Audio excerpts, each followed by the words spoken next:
Harry needs his hand held? Demands a month pre-trip security assessments is outrageous. Greetings and a gracious welcome to the World of Royal Staffs channel. In a shocking revelation, it has been reported that Prince Harry was asked to give 28 days notice before making any trips to the UK so that his security requests could be assessed. As if that wasn't enough, it was also made clear to him that the Home Office would ultimately decide whether or not the requested security arrangements were necessary. But Harry didn't take kindly to this. He must have thought he was Putin or something, because he clearly felt that 28 days wasn't enough notice. And what's more, he had the audacity to mention his kills in Afghanistan, which couldn't have helped his case.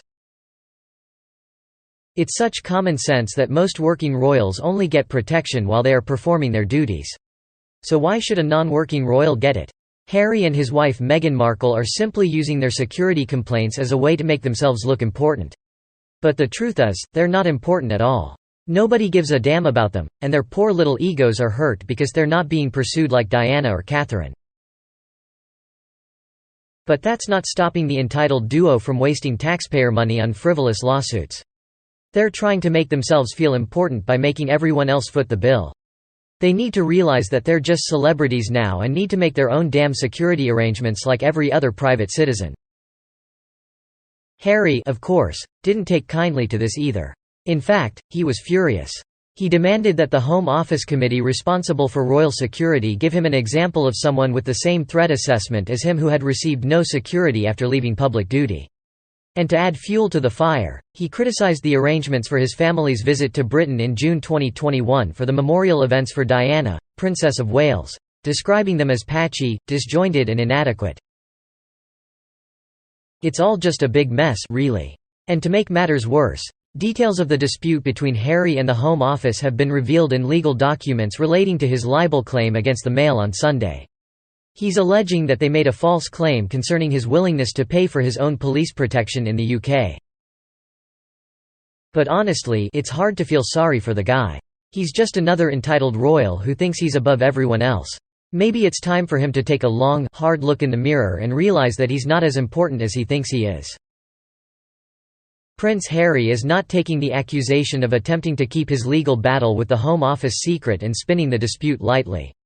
He is now taking Associated Newspapers Limited (ANL) to court over an article published in February that made those claims about his challenge against the government's decision to deny him and his family automatic protection.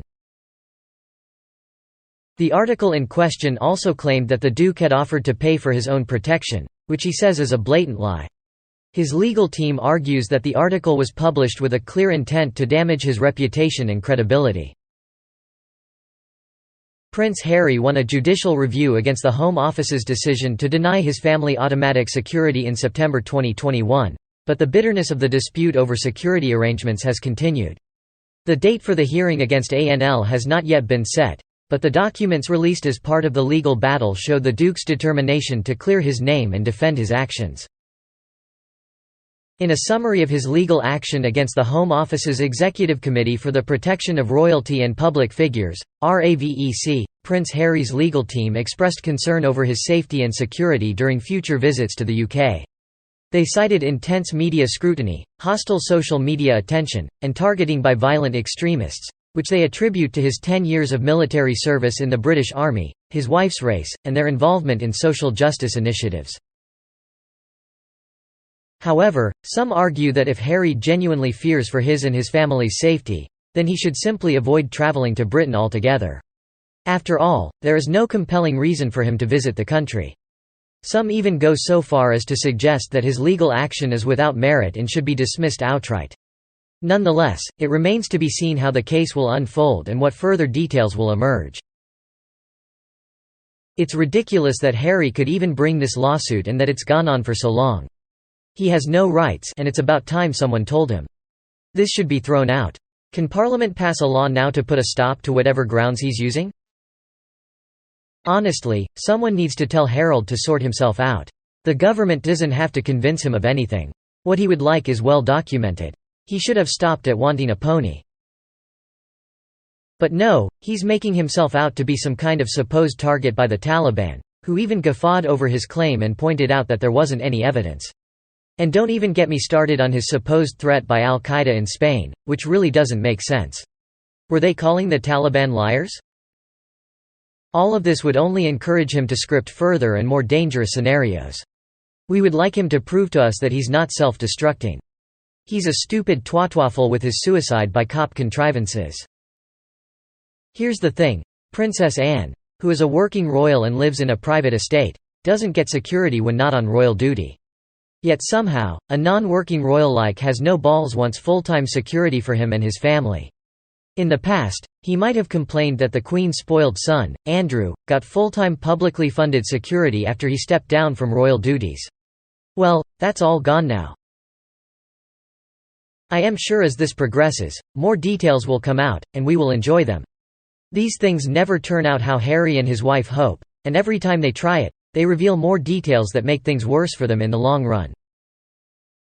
Harry's legal team argues that this requirement hinders their ability to plan for and manage his security arrangements, may lead to the Duke's actual arrangements being inadequate and compromise his ultimate security. One incident that Harry's lawyers have cited as an example of inadequate security occurred during a Well Child Awards charity event on July 3, 2021, where Harry's car was allegedly interdicted by paparazzi, needlessly placing the Duke of Sussex in a dangerous situation. However, this claim seems to be dubious, as there is video evidence showing that no one was following the Duke's vehicle or rushing towards it. Moreover, Harry's security requirements could be assessed by a series of test trips to the UK, as suggested by officials from the Royal and VIP Executive Committee, RAVEC. But the Duke apparently rejected this suggestion and instead filed a lawsuit against the UK government. In the lawsuit, Harry questions RAVEC's assessment of his security needs, claiming that he was born into the royal family and that the threat will never decrease because of my status regarding the family. However, Harry seems to forget that other members of the royal family, such as Princess Anne and Prince Edward, do not receive full-time security when not on official duties. They have not abandoned their royal duties, yet they only have security to end from official duties. The lawsuit also raises questions about Harry's priorities. He chose to walk away from his royal duties and responsibilities, and now wants full-time security when he visits the UK. If he wants to come back as a tourist, he can make his own arrangements. And if he doesn't feel safe, he can always stay in his luxurious estate in Montecito. It's ironic that the Duke is suing the government that he was born into and represented for years. But then again, this is not the first time Harry has sued someone. He previously sued the Mail on Sunday's publisher, Associated Newspapers Limited, (ANL), over allegations that it had published an edited version of a letter written by Meghan to her estranged father. In his libel claim against ANL, Harry has asked Mr. Justice Nicklin to rule in his favour without a trial, an application that the newspaper said was wholly without merit. With each lawsuit, Harry and Meghan seem to reveal more details that make things worse for them in the long run. But hey, they say there's no such thing as bad publicity, right? Thank you for watching this video. I hope you found it informative and entertaining. If you enjoyed it, please give it a thumbs up and subscribe to my channel for more content like this. And if you have any comments or suggestions for future videos, please leave them in the comment section below.